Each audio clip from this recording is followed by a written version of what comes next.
What's up, everybody? Midjourney Fast Hours Podcast, episode 63. Drew Brucker, Rory Flynn. What's up, man? It's been a minute. Glad to be back. It has been a minute.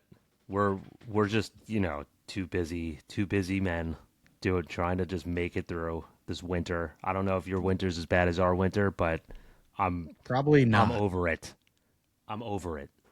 Yeah, it reminded me of, I think last time we talked, you were just like, when they come by and it snows and they do the whole scraping of the streets, they just basically bury your car. Yeah. And so it's funny because I was just listening to this comedian yesterday, and he had a whole skit just based on that.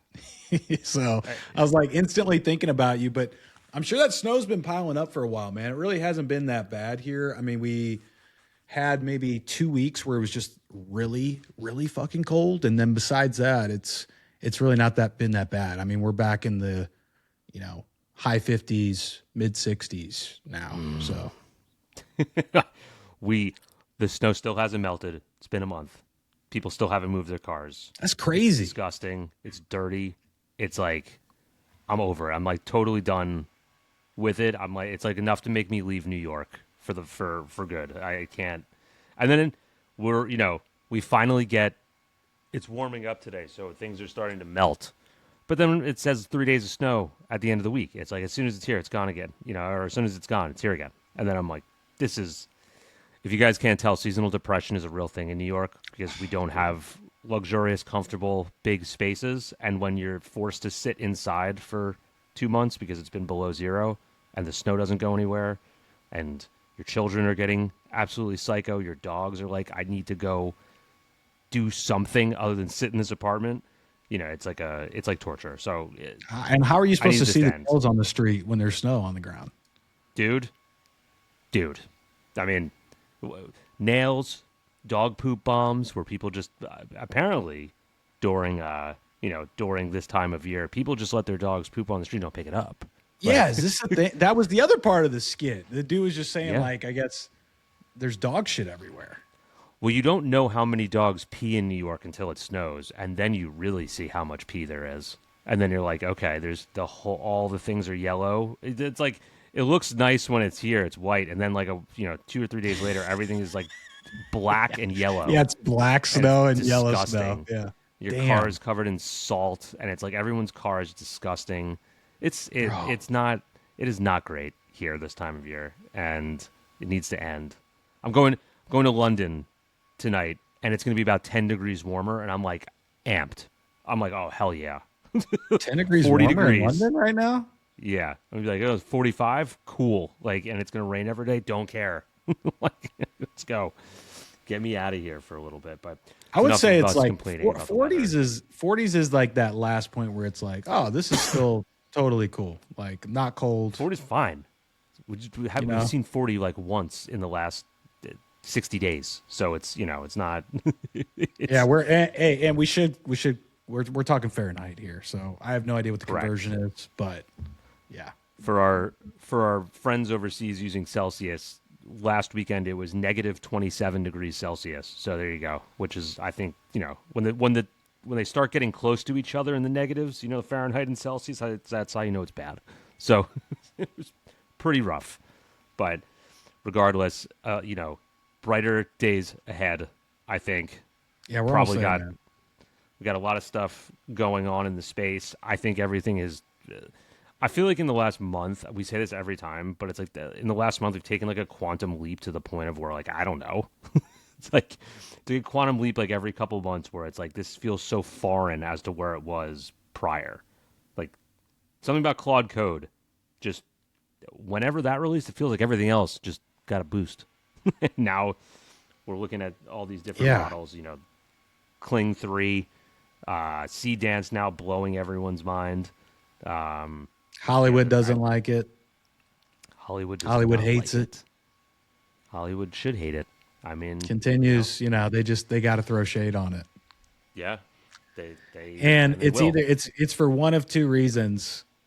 Neither of which is a good reason. One, they either just don't understand it or what's going on, or two, like they're actually they have the sort of nerve, I guess, to blindly just throw it under the bus. Like it's not going to be this competitive thing at all to them, and it's not going to impact them, which, I mean, you see that all the time in, I guess, the SaaS world, but that's a dangerous game to play. We've seen, you don't have to take the examples for exactly what they are. You're trying to gain insight from what those examples are showing. Just like we've been doing this whole time with images and video, right? At no point up until today has any image or any video been perfect.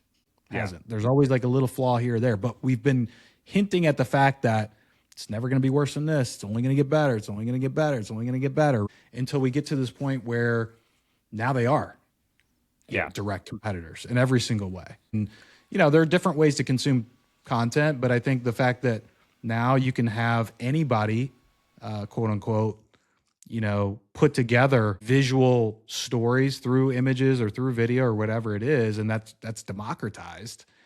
And a lot of us didn't have that capability before. You had to be a photographer that maybe worked for Sony or for a cool band or for a cool brand or something like that, right?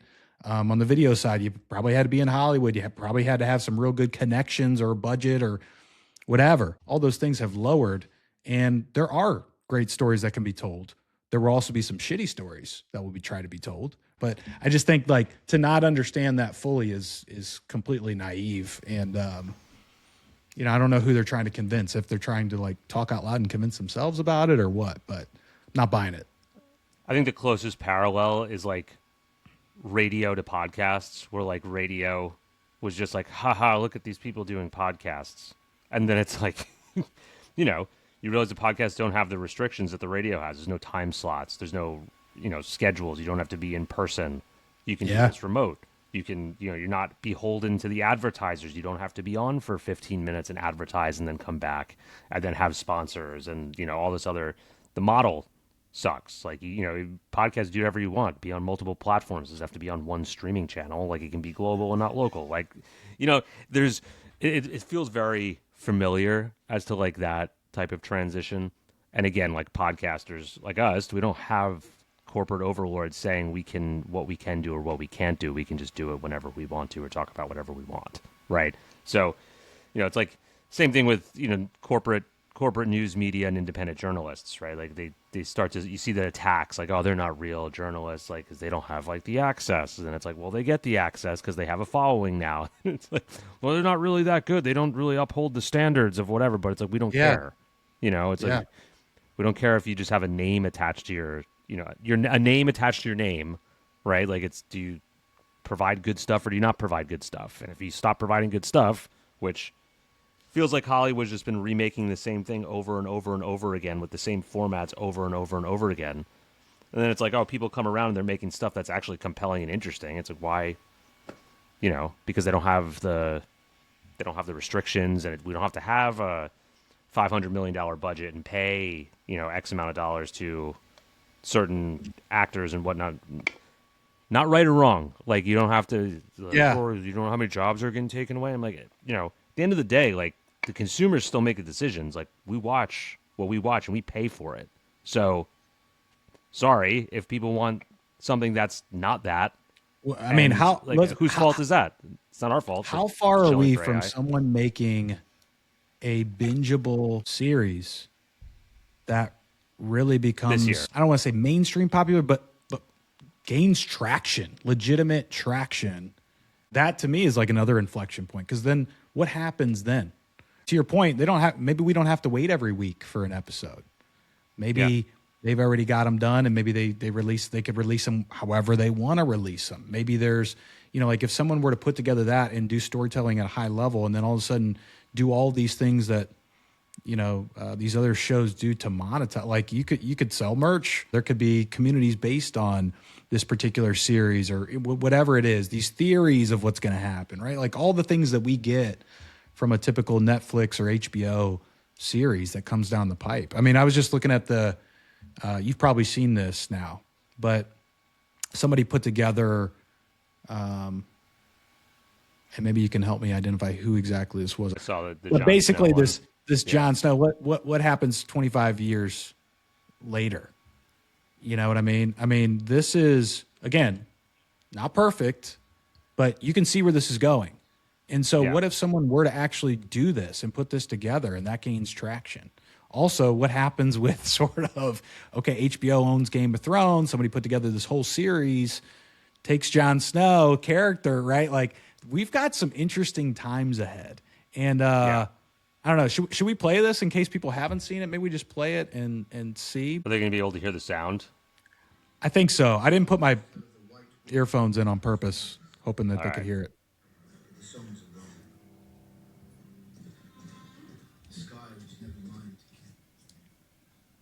So for anyone that's just listening right now, we're watching basically a Game of Thrones. Like, I don't even know what the best way to describe it is. Not a spin-off. It's just 25 years later. It's like a spin-off sequel. Seedance. Yeah. They want a king beyond the I have no crown left. South of the neck, they drink to summer. I mean, it looks good. That's the thing. Is that like, I have trust. They are bringing the fire north once more. so I turned on what's it called the other day? Too Fast, Too Furious, right? When was the last time you watched that movie? The second Long time one? ago? Yeah. The second one? Yeah, it's been a long time. I mean, I remember Tyrese. I think that's the one Ludacris is in too, right? Correct. If I remember correctly. So I remember the muscle cars in that Yep. one. Yeah. So there's a couple scenes there that I saw where I've always remembered it because it was such bad. Like, I'm not knocking anyone here, but like when you look back on it, it's like the first one didn't have like any VFX, and the second one they had to like VFX some car scenes in, and it looks like a video game in comparison to the rest of the movie. Like it doesn't Oh, look really? like it Okay. fits. And now I'm seeing stuff like this. I'm like this is the solution to that, where it's like if I was to pull up, hold on, let me see if I can actually, if I search like Too Fast, Too Furious, VFX car scenes. Yeah. See if I have an like image of it. that Like, there's again. some really But bad. that again, right? Like goes to this whole thing of people like we've been talking about this being AI end to end. But again, Yeah. that's where people again fall off. They forget about the fact that this can plug holes. B-roll, like you're talking about, maybe this is, specific parts of the movie where it just doesn't make sense. Maybe you Yes. forgot to shoot something and you're in post and you want to add something. I mean, that opens up an entirely new door that probably they didn't have as a possibility before, right? Like it amplifies what you can do with video. It's not necessarily just a replacement for the current, format itself and the way that it's done. I like to make that parallel too from the photography standpoint, right? Like you could still be a photographer for a brand, and then what happens? Like you get the shots back and you're like, oh, I wish I would have shot it from this angle. Or I wish the lighting would have been a little bit different here. Or we forgot to shoot this colorway. Or we forgot to do, right? Like this is a multiplier. This is a leverage multiplier to then fill in those gaps, right? You're eliminating mishaps or like accidents, and then you can also amplify this further on top of that. The same thing can be true here. Yeah. And people forget that. I think they just always are thinking about one for one. Like this one to me. When I looked at it again, I was just like, ooh, like I go back to stuff like I looked at Lord of the Rings. I watch Lord of the Rings like all the time, and there's like maybe 5 scenes in the entire trilogy that you can be like, that's 100% CGI. And like it looks like it's a little bit CGI, but that was also done in 2000. Yeah, a long time ago now. Yeah. 25 years ago, and the rest of it's just so technically outstanding because the craft is impeccable, right? But it looks better than what they did in The Hobbit, which was like all CGI, right? And it's like the CGI now tends to be like a hindrance a lot of times in terms of like the visual continuity of stuff. So, again, I'm not knocking CGI artists. Like I understand. I've been trying to do a lot of stuff with 3D lately, and I understand how goddamn hard and intense it is. I'm just saying from an overall aesthetic standpoint, matching, right? Like we're getting to that point where it's pretty good at that. Like if you need to patchwork stuff, like it's not necessarily, you will never have the control that you have with 3D and doing it that way, but can it work for some of these scenes in Too Fast, Too Furious? I think it could. Right.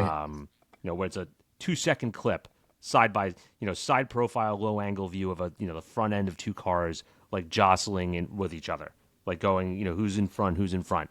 It's not like you'd have like a full 3D keyframe VFX pipeline for this. It's like a 2-second shot, and if you replace that, it looks so much better, right? Like so, these are little things, but again, Hollywood's just looking at the behemoth that they've created, and they're having a hard time grasping the fact that it might not be exactly how they want it to be now. I guarantee They there's don't have the plenty of this control. already happening that they just don't want to talk about publicly yet. They're scared to talk about it. They don't want to be the bad guy that started to introduce it into the process. Well, the other thing is that, like, when we get into this Claude stuff later, I basically had it write a full comedy sketch based on a lot of different inference points and a lot of different like pieces of things. It was basically saying, like, bringing its own opinion to the Hollywood thing. And it was like, the people at the top are replaceable. It's like, what do? They look at numbers and they say, this should work because we've done this 8 times and it should work again. And it's like, that's the easiest thing we can do with AI now. It's like the people with the real talent are getting replaced by the people at the top. But why are the people at the top not getting replaced? Because they're pointless. Like they just have money and make the same decisions that they've been making over and over and over again that are not hard to automate, right? It's like, Yeah. Is it hard to say, let's do a, Fast and the Furious 10? like, is that, really hard to say? Is it hard to say a remake Lion King for the 5th time? Like, is that, I understand there's a lot more to that, but still, it's not really like, like someone who's technically operating a camera. Like, that's a little bit harder, in my opinion, in estimation, than, sort of making decisions on strategy like that. But here we are. I'm sure everyone has, if you got difference of opinion, drop it in the comment section. And also, while you're there, while I said comment section, do a little like and subscribe. We'll also do our little thing at the end, right? Yeah. Good call. So, yeah, man, it's just this Seedance thing is gonna really just, it's the new Sora sort of like hype cycle, but better than Sora is. Like the Sora thing sort of blew everything up into the mainstream, but this is like, and I really want to shout out to Tim Simmons over at our buddy over at Theoretically Media. Did a good video on how Seedance is sort of constructed, and it's very similar to Nano Banana. We can get into that later, which I thought was pretty cool to see that because I haven't gotten access to it yet, but it makes sense, and I think that's probably what we can all expect from the future stuff that's going to come out. And we'll talk about that a little bit at length once we start like diving into it a little more. But again, we're still just setting the stage here. 18 minutes in. Yeah, I mean, well, okay. So we had, since we last, we had Kling 3.0 also drop. And then you had Seedance too. We're just getting, and then I would imagine VO4 will be here. I think I saw something like maybe May on that. Feels kind of far away. I don't know. They got to have a big Q1 drop, right? Yeah. Like, that's. Remember when we still did that 2.5 last year? months away. What? Remember when we showed sort of like the release patterns, right? Yes. Like Kling was dead on to his release pattern in terms of timing. So if VO's on, it should be probably in. It's either that or another Nano model. It'll be in March, like either early March, like right before Q1 sort of rolls out to a close. So that's my guess. And it's been a while since they've updated VO, so I would assume that they're just either waiting, like had something pretty dialed up and just waiting for this sort of hype to fall on Seed Dream, Seedance, and Kling. But yeah, I think we're getting, we should be sort of prepared for March to be a big drop cycle of things. Yeah. Including Midjourney. Still waiting on that V8, by the way. Started in December. Here we are going into March. We are, like we called. We are getting close. Let's just open this up while we're here. Let's talk through this really quick. So there's a rating party round 2 happening right now on Midjourney. So round 2 came out. All right, I did round 1. Yeah. So here you go, right here. Just go to updates. It's right here if you want to help rank those images. But here's the thing, right? We'll be doing 2 more rating parties this week. So this just was announced. What was the 16th? 2 days ago? Yesterday, Monday. Yesterday. 2 more rating parties this week. Then we'll be releasing V8 shortly after that. So I'm thinking next week would be my guess, right? All right. I would guess Sunday night would sort of open that door in my mind, like sometime next week. Now, we're shooting this on a Tuesday, so we're operating still with office hours notes from the previous week, new office hours tomorrow. So we'll see if there's anything that's been updated since then. There's a lot of stuff in these notes. I would say it's not all stuff that people necessarily need to be aware of, unless you really, really want to nerd on this stuff. But I tried to just sort of highlight a few different parts here so we can kind of go through that and then kind of talk about, what's next here. So in terms of V8, thinking next week, there was a lot of stuff that they had to say with the style creator, which I've kind of buried under this tab here a lot. Just mostly, experience-based around the style creator. To me, not that important. I mean, I don't think to you it's that important. I think for some people it is, but I'm focused on V8. I'm focused on the edit models, right? Yeah. So edit models, if you recall, I think were they sort of ballparked could happen either 1 week up to 1 month after V8 drops, right? So if we're talking next week for V8, we're talking the last week of February, and then we're getting into March. So I think this next little week to a month moving forward is a big time for Midjourney. We're going to kind of see what V8's all about, the edit model's all about. Why I does had the some Scribe notes. feature take 3 to 4 months? Isn't that just one system prompt with an LLM that they're probably utilizing? Yeah. I highlighted this for that exact we all reason. have this. It Doesn't everyone have this at this feels point? unnecessary. Like personally, yeah.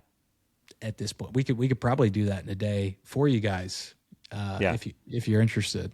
I still think the things that we've sort of reverse engineered from a Describe standpoint work even better than Describe in the tool.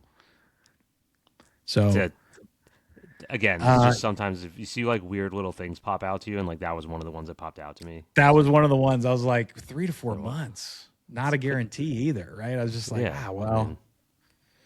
okay, whatever. So we've got that. There were some things from the last office hours though that I noted that were pretty interesting. So I don't know where they landed on this. We'll find out tomorrow. But they were considering a 2K native mode. Would love. That would be a big positive. I would be very into that. And then they also talked a lot, which wasn't as appealing to me, about this piece here. So they're trying to create a new create flow for V8, but as part of that, they're trying to like give you the ability to just generate a bunch, like mass images. Yeah. But the resolution will be real low, right? So I guess in the effort that maybe you see something you like quickly and then can act on it, which I get, to some degree, but at some degree, sometimes that resolution does matter and whether or not I actually want to proceed with that image. I mean, there's still a sort of a guessing game that occurs between a low res image and a high res image. I mean, there's a lot of detail to fill in there. So I don't know exactly how that would work, but they basically were saying like batch 4 is effectively going to be over in the future, right? So this gives you the ability to just like generate at scale. I don't know. What do you think about that? I mean, am I missing anything with that? I just thought, I like how Grok does it. I mean, it's fine. I feel like it's a risk for them a little bit if they like get rid of batch 4 and like your entire user base who loves you is using batch 4 and like everyone sort of likes batch 4. But I get it. I don't like just generating 4. Like I want to generate 1 million. But also like I see what you're saying on the resolution side. Like I pick out like a lot of things I'm looking at in the images are like the small details. Like that's what typically makes me like something. It's the small details that it puts in there more than the obviously depends overall. On the type of image, but still, yeah, like the textures, like all the things that like you kind of need resolution for.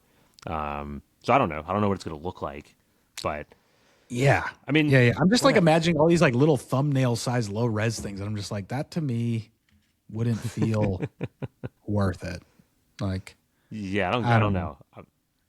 I'm I'm more so concerned about the not concerned. I'm more so excited about native 2K and then also the edit model. Like that to me is a bigger ooh than the bigger patch processing.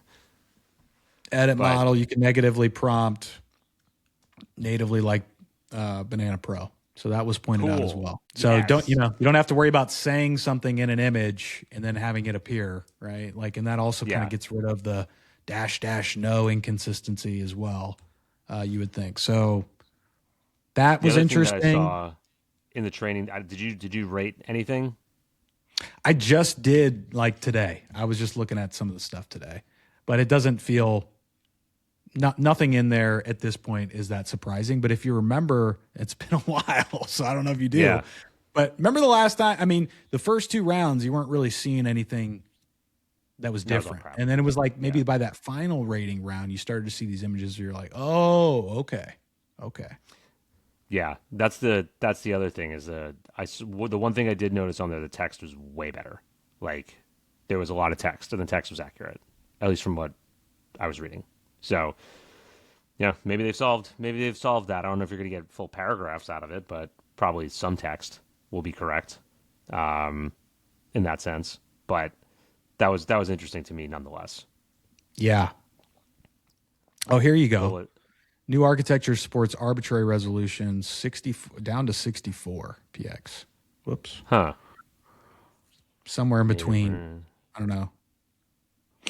And then close by. the other piece that was interesting was what's going to be available at launch versus not at launch. So I don't know if this has changed from the February 4th office hours, but this is what they're, working at launch, style reference, personalization, mood boards, multiple aspect ratios. Things that will likely miss or be limited at launch would be image prompting. So same with OREF, and then variations. No multi prompts, but we're used to that. So Yeah, yeah. Well, again, I'm just waiting at this point. Like I just want to see it before I, at this point, I'm just like curious to see what it's going to look like. I've been missing having my rabbit holes in it as of recent, me but too, me too, man. it's not much I can I do.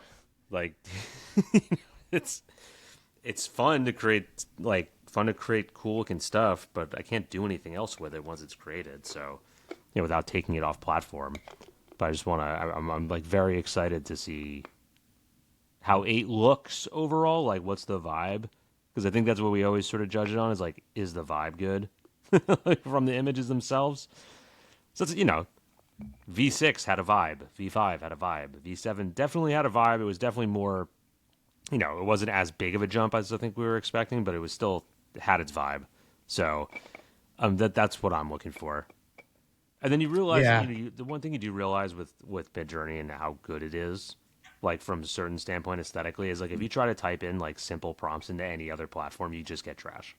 It's yep, just nothing. Like there's dude. no Okay, that's because they're we so did coherent.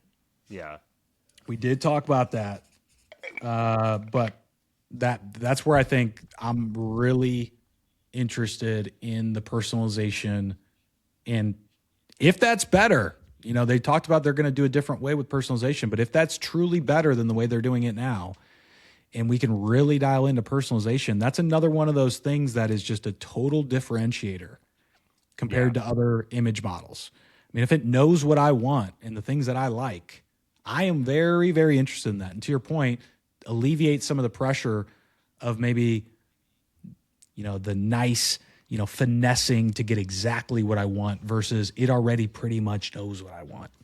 yeah, yeah. That's let's hope. Let's hope. And We then can the only mood. hope. Again, I want to that mood board thing. I think is important too. If we can get that resolution like that looking good too, that's another area that I think is a big standout differentiator that is very, very interesting. Again, to your point, don't necessarily need complicated prompts at that point. It's got the aesthetic down, which your colors, your textures, even maybe even compositions, things like that, the characters. the character attributes of that particular style. And all I'm worried about is the scene. What am I setting? Right? Is the subject or there are items involved? Is there a background involved that I care about? Done. Yeah. It's good. Like you realize how good a tool is, like mood boards, when you go try to build it yourself. Like I try to build it myself with Claude so I could use it on other platforms. And it's like Look there's at a lot of you. steps. Look at A lot you. of steps that go into it, so it's not just as simple as it seems. But yeah, this is just like in that app, Yeah. the TBD. apathetic phase. TBD. It's just like we'll see. I mean, let's see what happens next week. I was sort of going to the alpha site to see if anything had changed here too. Just little tip. Sometimes when you're expecting a release, you can go to the alpha site, and I don't know this for sure, but it seems like they will implement those changes here first. Okay, Yeah. so sometimes you can get a That's a little good one. peek on some of that stuff. I did notice something change here. It's not a big change, but on the alpha site, if you click settings, oh, and now it's not doing it anymore. Yeah, Interesting. that happened the last time I was on there. There was something like that, and Did then it was it? gone. Yeah, Because there was something it with was settings. basically putting these settings on this right panel Yep, over here. it was the right Okay. navigation panel. That Yeah, was and exactly now what it's not. happened. Interesting. That's hey, little. That was like when you had access to 2 mood boards, but no one else on Midjourney did. When you could add That was multiple fun. mood boards, Good times. we were like, what? How does Drew glitch into a much cooler feature? No one believed me. Yeah, I didn't until you showed me, and then you're like, yeah, you can do multiple mood boards. I'm like, no, you can't. I'm sitting here. It's like, where does this Can't break do down? it. Can't push the button. But this is, yeah, I mean, like, that being said, there's just so much going on. There's just absolutely ludicrous. I sometimes have to like stay off X for a little bit, or else it'll drive me nuts. Like, it's just, there's too much cool shit that people are doing that I want to do it all. Okay, that's the other thing. I mean, that's the other part that kills me, right? We just don't have time to do it all. I mean, I would love to. No, I wouldn't. But I can't abandon my family. Okay, I have kids. I have a wife. I would say this would be a great time to not have kids and not have a wife, but I might not leave my house ever. Yeah. And I might just be doing this stuff all the time. But I think that's a good call because I've been feeling that a lot.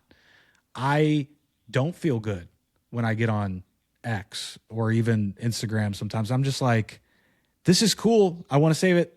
I don't have time to even try this, and it makes me feel like I'm maybe even falling behind, right? So it's just like, it's one of those things where there are just so many things happening.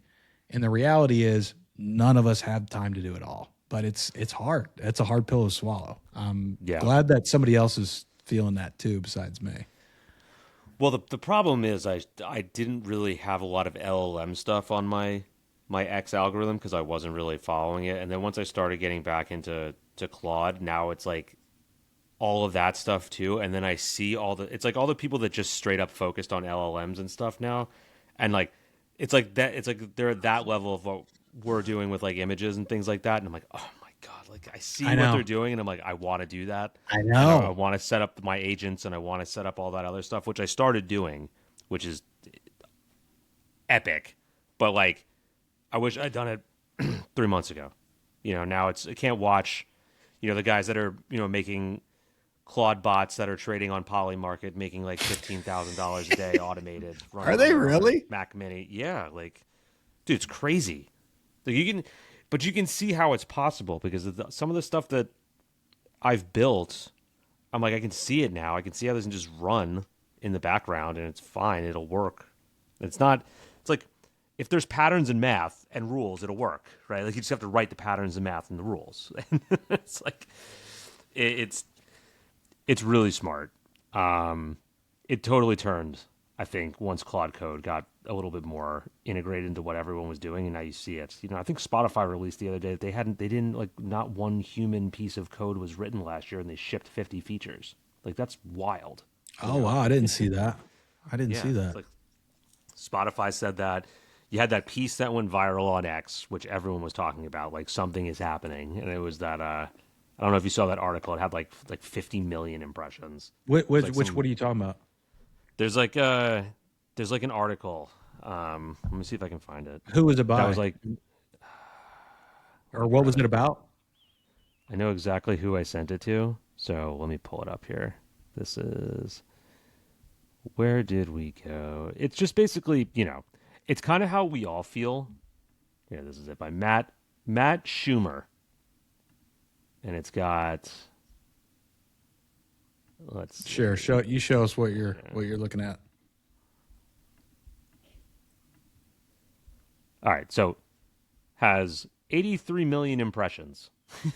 And it's got 113,000 likes. But basically, the whole summary is the guy works in AI, right? He's probably doing what we're doing, building businesses around, using AI and doing it for different features and whatever. But his whole thing is like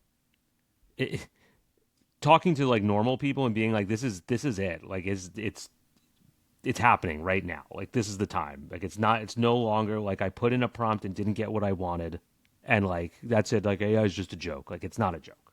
Like we know it's not a joke, but he goes on to have like this really long description. And then like at the end, he starts to talk about like all the jobs that are really going to be screwed. And I couldn't have agreed with him more, where it's like legal work. Yeah, like totally. Because not all legal work is, again, lawyers out there, if you're listening to me, I'm sorry, like contract law, maybe let's use that as an example. Yeah, it's binary. Input data, then there's rules. Like if you run those two against each other, there's your output. Like that's what AI is. Input, rules, output. That's it. So think about stuff like that, like legal work, accounting, data in, rules, output. Like anything that's like that is going to be, who's going to hire someone out of college when I can have Claude do it in 5 seconds? Like I feel bad for this younger generation who's just about to graduate, going to go Right. for jobs. What's the pivot right now? Yeah, exactly. I mean, you might be getting into a career where you're there for 3 to 5 years, and then all of a sudden your life is completely different now. You have nowhere, you have to pivot. Yeah. This one, I genuinely think is like, if you're a business today and you're automating your customer service with AI, I understand why you want to do it. I think it's possibly the worst thing you could do. If I had got on the phone and I was talking to an AI bot, I'm just like, I'm done with you guys. Yeah. Like I just want to talk to a person. It's called customer service. Like if you just get rid of that, like, come on. Like Claude, for example. Claude responds with a bot, and the bot is stupider than Claude. It's like, I don't want it to, like Anthropic has like it's called like Fin Agent. Like I was having some issues, and I sent it to, it gave me like this dumb response, and then I sent the same question to Opus 4.6, and it fixed the problem in 6 seconds, while the other one was just like running around in circles. Wow. This is the dumbest thing ever, right? So this like article went long and wide, but it's really basically just like when you have those moments when you just like want to panic and tell people like stop and like think about what's happening here, and it's like it's really happening, and then people are like, yeah, I tried to run email with it and it sucked. And it's like, okay, cool. This guy over here is running 16 bots that are trading foreign commodities exchanges, and he's pulling in it was like 60 grand a day. And because he's been able to engineer this, like, you don't think that's going to become a consumer product and it's going to take your job in 6 seconds, right? Because you said it didn't write an email well one time. That's, you see what people are doing.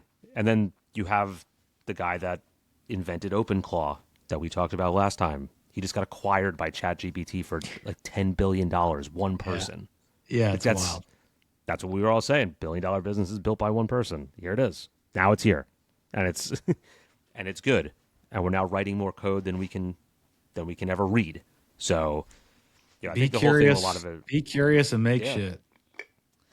The SaaS that's the point. Too, I think that's it, right? Though that these other folks, like, I mean, my wife's one of them. Maybe your wife's the same, right? Like, use AI here and there, but not really, right? Like, yeah. I mean, it's really hard to convince them because they haven't experienced it really disrupting them yet. And they're also not in the same echo chambers that we're. I mean, we see this stuff every single day. Like, to your point, every time we open up X, every time we open up Instagram, every time we open up LinkedIn or whatever, right? Like our feeds are curated. You know, like we're just in this bubble now where this to us is every day. And again, we probably do feel like in some ways maybe we wish we would have done this sooner. We're behind on this. But the reality is we're still way, way ahead of most people. Most people haven't even felt this yet. And we still have time to do something about it, right? So it's really, really interesting time. Like I feel, and if anyone else feels like this, not you're not alone. Like I feel like not like the gates are closing, but it's like if there's ever a time to really push the gas pedal, it's right now, because you just see how smart the autonomous side of it is getting, and it's getting better, and creating agents is easier, and things are, can run autonomously in the background, like we were talking about with Claude Bot and Moltbook and stuff like that. The crazy thing, they spun up a website for things that they can't do in the physical world called Rent a Human. So now you have bots paying humans to do things in the real world, right? Like, if I told you that a month ago, you'd been like, that's ridiculous. Here we are. So, like, I feel definitely like a lot of stuff is going to change, and it's going to change very quickly, and it's going to happen this year. I think a lot of, like, and I recommend everyone else do this. If you guys are in the LLM game, or like you're just doing a lot of work, I purposely last week took an afternoon and said, like, I'm going to stop doing what I have to do, and I'm going to go and try to build like myself and my thought process like into Claude for like to agentize myself, right? Just because I want to see if it was possible. Because if it is, it's going to save me a lot of time, and it's going to save me a lot of headaches.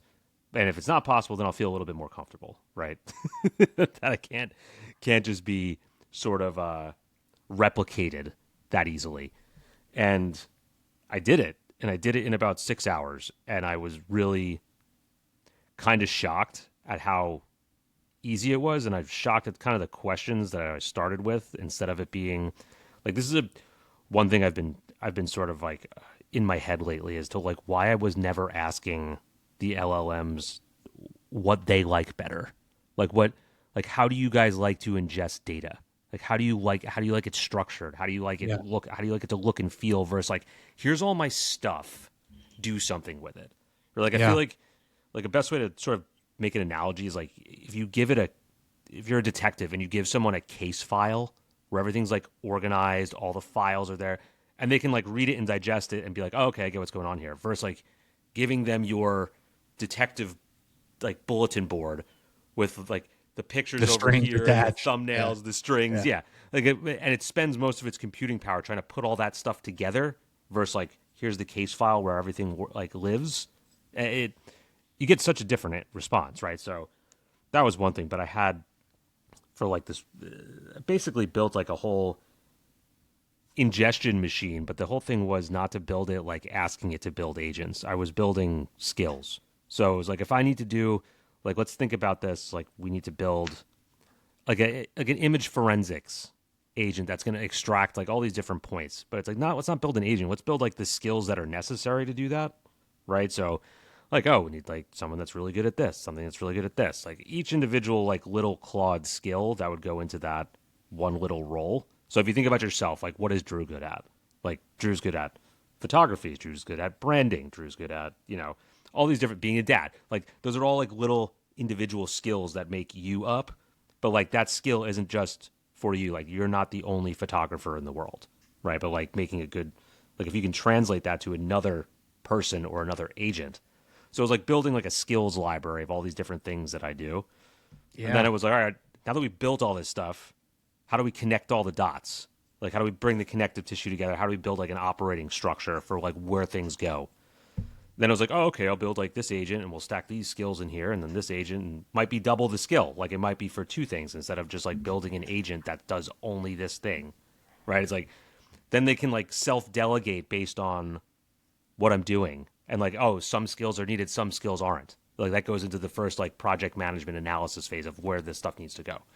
So I'm sitting there like, what the did I just do? Now that I can drop, so like the core theory of it was, what I was trying to do was I wanted to take, like, if I had in my Cosmos board, I think we talked about this, like 150 images. I wanted to drop it in there. I wanted like to drop it into, a full file, 150 images. It goes into Claude. Claude breaks down the images into like very small points of sort of like differentiation. And then what it does from there is like pattern match. So it takes like all that data and then matches like these little like formulas and recipes. And then from there, like we write system prompts from that. And then basically, we can recreate any style of image, or sort of like in a mood board style if we want to do that, or if it's like a certain thematic style. So it's a very easy way for me to get from point A to point B now without having to go and run all that process like individually. But also I can use the system prompt sort of agent without the rest of that. It's all individuals. I can sort of like pull it together when I need it. But like that was nuts to me that I could do that in 6 hours, and now my life is different because of it. But I would say like that's a diatribe, like really long way to get there. But if you haven't like sat down with yourself and thought about some of like the processes that you do, like a lot of this stuff can be like put into like more digital format, like thought process. Like if you have a creative process, that codify, you go back to. A lot of the stuff that just there. lives in your head that at the end of the day takes recall, takes energy to pull from, takes time to kind of put it back together, rethink, repackage, right? But to your point, if there are objective things or categories or labels or tagging of those things, right, then it's much easier to retrieve that information and get consistency with anything that you're doing in the future. I mean, I think that's such a really good point, though. Like that to me, though, in general, when you were just talking about, with AI and, like one example is having it ask you questions, right, to get to what you want to get. Like anytime I do like something that's more complex and I've got a lot of thoughts on it, like I don't want to just think that everything I'm spilling out in the moment is everything that goes into it. Right. Like, so for example, I was just at the shooting range. I was shooting a gun and I was thinking about getting another gun, and I was like, hey, I really haven't bought a gun. Like I bought one off my brother a long time ago, but I want to know what goes into it. Right. Like I know the things that I know I want, but what are the things I'm not thinking of that could help me get to the right thing faster. Right. So having it ask me questions, if you're not using AI to essentially like help you, or if you're not using AI to help you get the most out of AI, then you're kind of leaving a lot on the table. Like to your point, like the format, it can help you, right, filter those thoughts and get to the format or the desired outcome a lot faster with less holes. And I think that's such a good thing. Like that's such a good thing to sort of reinforce and tell people, because I think a lot of people forget that. But did you ever see Silicon Valley? Did you ever watch that show? I did. I can't remember when I stopped, but I made it several seasons in. I don't think I watched it till it was done, though. It was I used the middle out thought process on a lot of that stuff. Yeah, do you remember that? And it actually helped a lot, because I was like, look, I was just like talking to Claude. I'm like, everything we're gonna do is middle out. The inputs are always gonna change. The outputs are always gonna change. Like we're focusing here first, and then we'll focus on the external factors. Like let's build this and then out, right? So that was, because then the other thing I did just to test, right? Like I wanted to pull some other APIs in which I think this is just as crazy that I spun this up in 30 minutes. Now that I had like some sort of like idea of architecture, like once I took that agent structure, I said to Claude, I'm like, all right, now build a skill that I can like replicate how we just did this entire process, but you get all the context from that, so I don't have to tell you ever again like how we did that. Like, and it was like, okay, cool. Like wrote me this thing, popped it in, and then I'm like, I want to basically take like Andrew Schultz, right? Like if anyone doesn't know him, he's a comedian. He has a very unique way of delivering information on stuff. You seen him before? You seen him live? Yes, I've seen him while back. It was like right after COVID, but there was the thing with this was like comedy is really hard for AI because it doesn't understand a lot of the human connection. So we had to like teach it how to do that. Like how do I make human connection or like something that's like truly funny. Yeah. Yeah, or like at least like from so it's like basically, I built these agents in the same sort of way, but the first step was to go to X and then pull trending topics, right? And like this is the way that Andrew constructs comedy, right? As it goes, went to trending topics and like for like AI, right? It's like you type in, what are the trending topics on AI, and it'll pull like probably 50 to 60 of the top trending posts, and it'll go find the ones that have the most discourse in the comment section, like polarizing opinions between like one or the other, and then basically build like a hypocrisy map around that of like the two sides, what they're saying, and then like how to sort of like tailor structure to both of those, to then bring it in to like more of like the comedic writing standpoint, to like string together like an entire thought process and chain of ideas.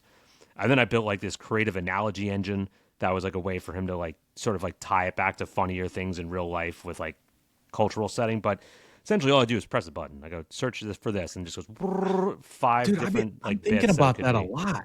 Like Yeah. I'm thinking about that a lot from an artist standpoint. Like, so Yeah. comedian would be an example, songwriter, art, like hip hop artist. Like you can literally upload files, audio, videos now, have it assess it. So it can map your tone, like the sort of pacing, the beats right behind, like all those things. I wonder how people in that space are using it right now, or I guess who's using it sort of in the most innovative way at the moment, because you don't hear about that. That's like one of those spaces where it's like people are really using that or not, but they could be in some really crazy ways because you've got so much content to pull from, that can essentially map your style, or be, Yeah. agentized version of you, so to speak, right? Whatever we're talking about. I mean, it's got data to train on.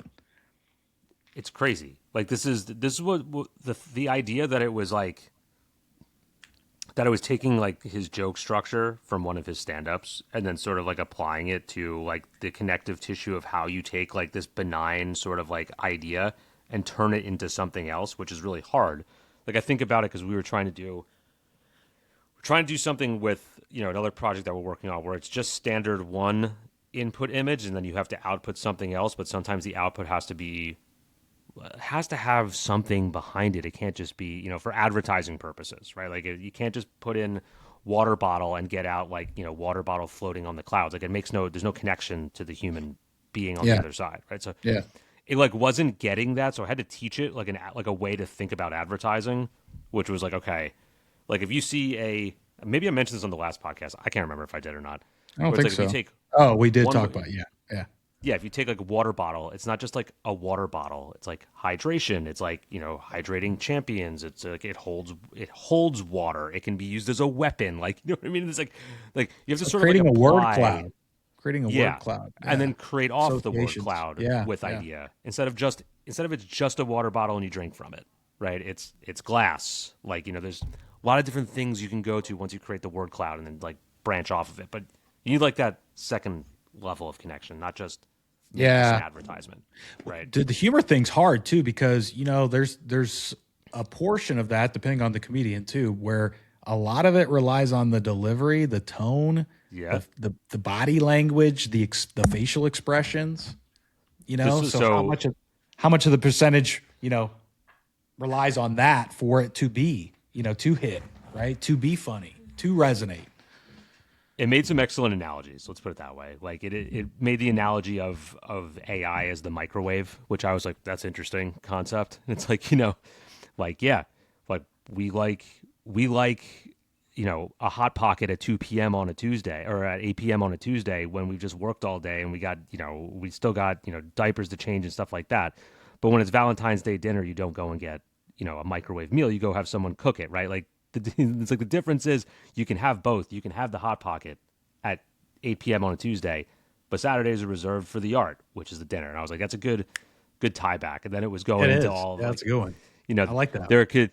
It went into this one about it, dude. It had Tobey Maguire was talking about like how Hollywood's so like revolutionary and advanced, and like there's such great storytellers, yet they've done 9 Spider-Man movies. They've had 3 Spider-Mans, and Tobey Maguire's been replaced That part 3 drives me times. nuts. Like, let's just Yeah, keep changing the character. I mean, this is not James Bond. Like, I'm good with it for 007, but I mean, to have that many Spider-Mans or that many Batmans, and look, like, we just don't need it. You know what I mean? Like, I do like Robert Pattinson, by the way. I think he's a hell of an actor. I think he's super underrated. But it's like, man, we already had Christian Bale, you know? We didn't need Ben Affleck. We didn't need, you know, Michael Keaton I like too from back in the day. I think Val Kilmer was a Batman. George Clooney was a Batman. There's a lot. I mean, yeah, it's like there's a ton.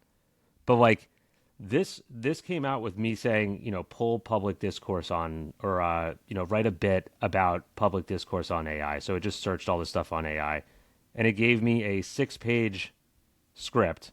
But like it went from, you know, talking about the guy in his underwear who made one of the Seedance things, right? To like, you know, now Hollywood's response to all this was, I need y'all to hear this in the most corporate voice you can. At our studio, we believe in the power of human storytelling. Like it has like the ironic sense of knowing that. Yeah. Where, you know, it gets into the Spider-Man thing. It's like the man went from the biggest movie star on earth to a meme. He's now a meme. That's his legacy.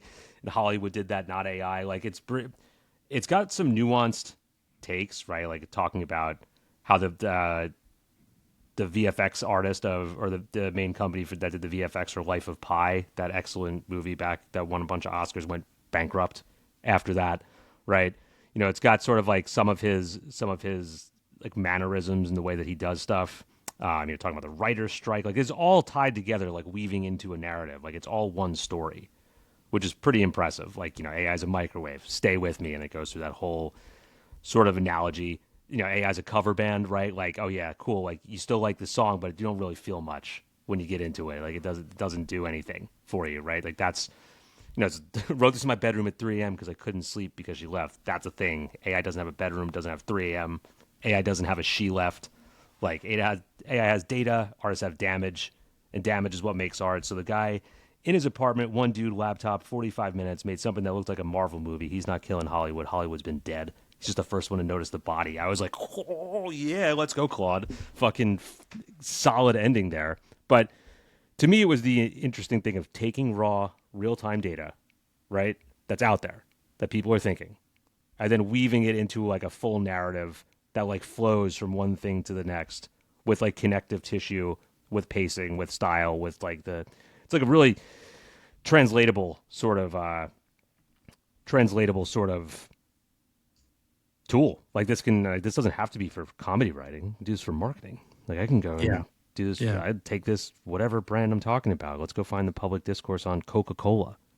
Do this whole thing. Like if I'm Pepsi, just go write our marketing copy and like marketing angles, directions, like ways to weave different stories and narratives together, analogies. This is like a whole data set. So like that, again, the stuff just crazy to me with this. And now, all right, I can go take that script and go do something with it. I should probably just go try to do one of those like videos he did during COVID, where it's the quick hitters.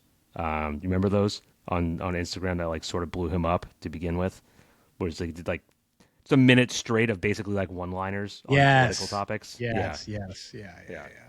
Which was solid. Yeah, I don't listen to his podcast or anything, but yeah, he's good, man. I've also seen him in person. It was definitely one of the best shows I've been to. He's sharp.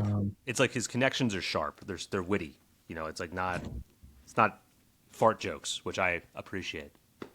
But it's cool. If you get a chance to play it, that's enough with the LLM. Sorry guys. This is just like, I feel like I have to say some of this stuff because it counteractive to some of the narrative that there's not much going on. Like the fact that I just took that and did that for myself in less than a day is nuts. And then it's I think it's like going back to that micro tools thing, and again, like creating value in other ways that isn't just dependent on, oh, now I've got 15-second videos versus 10-second video, right? Like, there are other ways to sort of, I guess, you know, optimize your process, but also like package things up so that when that circumstance or scenario comes up again, you already have like a very straightforward, thoughtful way to do it in the future. Like, like we said, like with,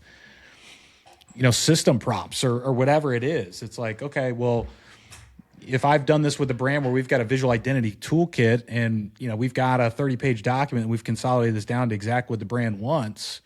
And now we're just, putting that in and we're primed to create images that are exactly on brand. Like now you can take that to the next brand, right? You've already gone through that process before. So, there's never been a better time to be curious. And to your point, like just play with pet projects and things that maybe, who knows if they're going to work or not, but you're learning either way. So it doesn't really matter if it works in the end because you're either learning how to do something correctly or you're learning how not to do it, which ultimately is going to save you time in the future. I think time's like just, again, one of those like undefeated things that's always going to be the most important thing ever for any of us. It's the only thing we can't get back.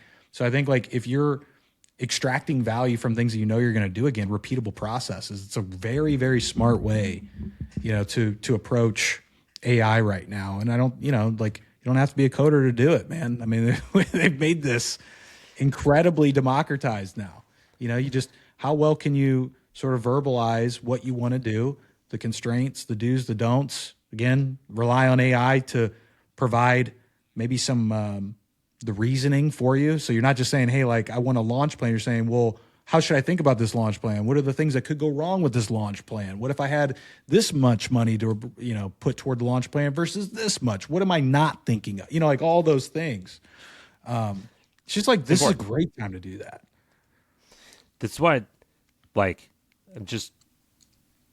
I'm happy that I went down the skills path versus the agent path with this, because now I can build agents with the skills that I've built in Claude. Because that's just, I think most people probably look at it from a sense of like, I need to build this agent system. How do I build the agents? It's like, well, sometimes you don't need all the agents. You don't need all that firepower, but you don't need that whole system. And if you need to break from that system, then you have to build a whole new system, right? So it's like trying to be more multiple in what you're doing, because not everything's going to be the same.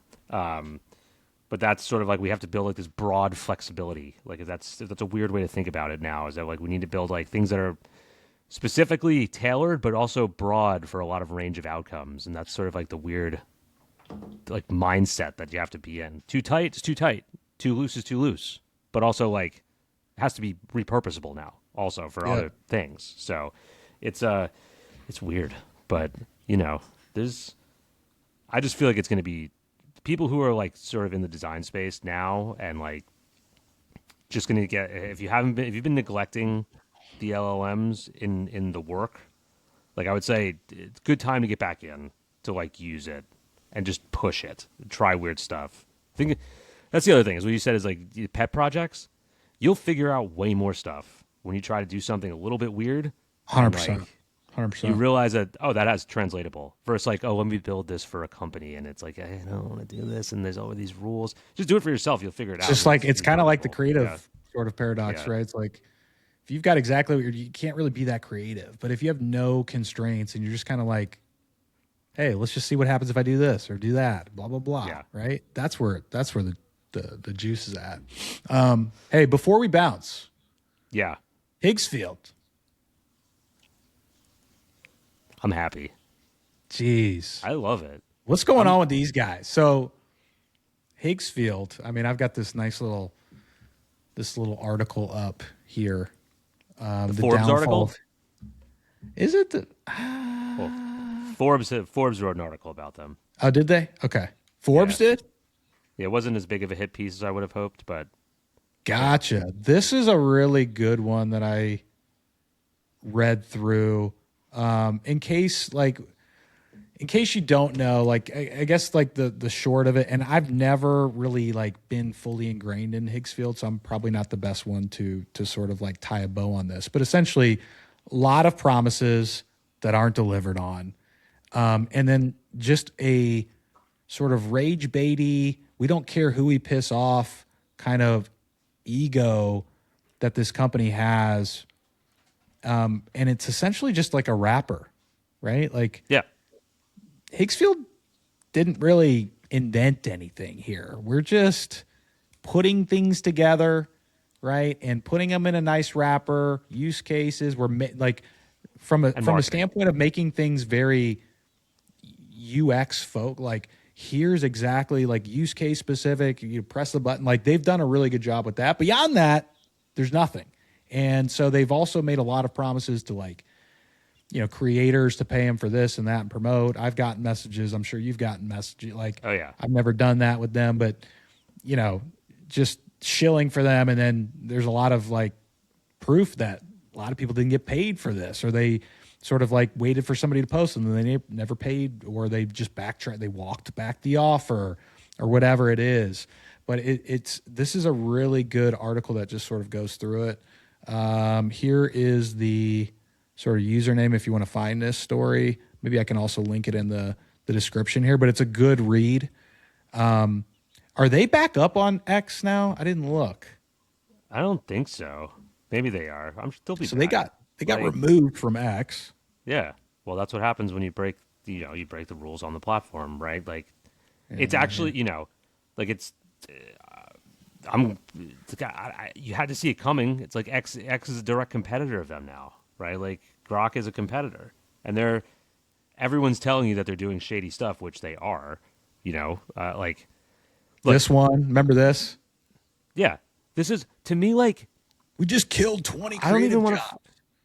I don't even want to focus on the content that they put out. It's trash. We know what it's trying to do. It's rage bait, right? It's like it's just the other ways that they operate, which is so sketchy. It's like the fake promotions where it's like This Nano one? Banana free for a year, Yeah, like that kind of stuff. Yeah. And then it's like, oh wait, now you get it, and then we'll throttle your usage of it. It'll take 30 minutes to create an image, but you have to pay more to get that throttle usage back, right? So like that kind of stuff really pisses me off because that's just shady, like acquisition focused growth stuff that like I know how to do. Like the different ways, the levers to pull, but it's like to be that blatant about it, and then the paying people to repost and the paying people to people paying for it and then getting banned for no reason, like no reason. Not paying anyone, like people doing stuff and then they block them altogether and you don't get paid. Like that stuff. Also, like the shady like upselling tactics they have. This one just so absurd. Like they just. It's ripped it. To me, the marketing is marketing, right? Like, however you got to gain attention. Doesn't mean people have to like it. They don't like it, whatever. It's just like the actual way they treat the customer, and the way that like they treat the people that like blow them up. That's like, why would you want to work there? Why would you even want to work there at this point? I mean, like that's got to be such an interesting thing to be a fly on the wall right now. There's enough good companies out there. Right, there's enough good companies that treat you right. Weavy, to me, like I can't say it enough. They treat me like family. Like if they did stuff like this, I'd be like, see ya. I don't know why people are so like. I mean, we're so strapped. I mean, maybe it's just creators are so strapped for dollars. Remember this one, like, Rory? I'll post for $100. Which one? Remember this one? They did that apology campaign. Oh God, yeah, that was such BS. So they claimed they were going to replace 100,000 art jobs with employees bowing on camera, and they announced that a 65% price cut framed as "We're giving up our November paychecks." Remember, I remember you texted me when this happened. You're just like, "Dude, this is ridiculous." But that's that stuff like the Nano Banana free for a year. It's like you obviously can't do that for everyone. It's just a lie. Like that's fake advertising. Like you know what I mean? Like I don't care what their content is. It's just like that kind of stuff where it's just blatant and it's just always promo. It's like so diluted. Tam, Google the Tam is promo? big. But you ruin your reputation. You're toast. Yeah. I don't even know how they're still. What are they? I wonder what they're doing right now. I mean, like, who's going to renew next year? When they who's going to renew that they bought the yearly annual subscription cost? Unless Higgsfield is just trying to like pump and dump, like get all this and exit and get out. Like then it makes sense to me. But next year, if it's like someone's going to forget to cancel their auto renew too, and they're going to try to get back and. Guess what? Yeah, nah. I hate that stuff. That's what I really don't like about the whole thing. I feel one way or another about the ridiculous. The content. Just do what you want to do. I don't care. I don't have to like it. I don't have to follow it. But this stuff, no. no go. Don't bite the hand that Unbelievable. feeds you. Yeah. Yeah. The other funny thing is that they don't realize that we can do that stuff too. You know, like their content, like that the creators can just like, oh, you know, like let's just put their CEO in a bunch of really like compromising positions. How Like, has that not happened yet? We've done. There's been some stuff. There's been Has some there? stuff. Blacklight's been doing some funny stuff. Has he? There's like you know, I don't think anyone's really caught on to it or like done it a lot, but there's you know, it's what it doesn't realize is that, you know, you're doing it to Sydney Sweeney and you're doing it to, you know, Tom Cruise and whatever. Yep. But like everyone can do it to you too. Like your face is out there. Yep. You just make as like with your tools, which is hilarious. I mean, I probably love it. It goes. That's what I mean. Like it'll go both ways. I think it's just ridiculous that they promise stuff and don't deliver on it, like, and are really blatant about not delivering on it, and find ways to like purposely not deliver on it. But yeah, man, that's there's a lot going on. I'm happy Higgsfield is just like, at least they have to deal with a speed bump on their. Yeah, I mean, Verizon. Jesus Christ. I mean, they didn't even learn their lesson from these other bumps along the road. I mean, this is not the first hand slap. I mean, they just don't care. No. Anyway, we tried to jam as much as possible into this one for you guys. So I think let's wrap it up. Hopefully this time next week we're talking about Midjourney V8 and can live sort of do a live demo of what that looks like for you guys. I'm fingers crossed on that one. Rory, anything you want to say before you sign off for London, man? I know you got a big trip, so hope that got to jump off. treats you well. But we, you know, we're as is tradition. Tell who you got to tell. You got to tell your flight attendants. Tell your TSA. TSA. Tell your local barista. Your who else have we missed here? We typically get garbage Cab man, driver. thinking like Uber driver. Bodega owner. Dog walker. Maybe we've said that one before. I'm running out of things. We've covered a lot of professions. Hotel here. reception. I'm thinking about your Hotel entire journey reception. of what you're about to do, so you can kind of plug this as you go. TSA agent. Yep. You know, someone like that. That'd be a good Yep. one. Yeah, you know, the conveyor belt operator. Yeah. Yep. Like it's The dog, the bomb sniffer, the drug sniffer dog. Let them know. Correct. Yeah, let them know. They can come have fun here. This is for them. This is for everyone. But yeah, I'm sure we'll come back here next week and it'll either be Midjourney 8 or we'll have, you know, some other nuclear drop from It'll happen. You know, VO4 or whatever is coming. Yeah. Just be prepared. But dude, Good to as see you, man. always, Yeah. Enjoy the trip.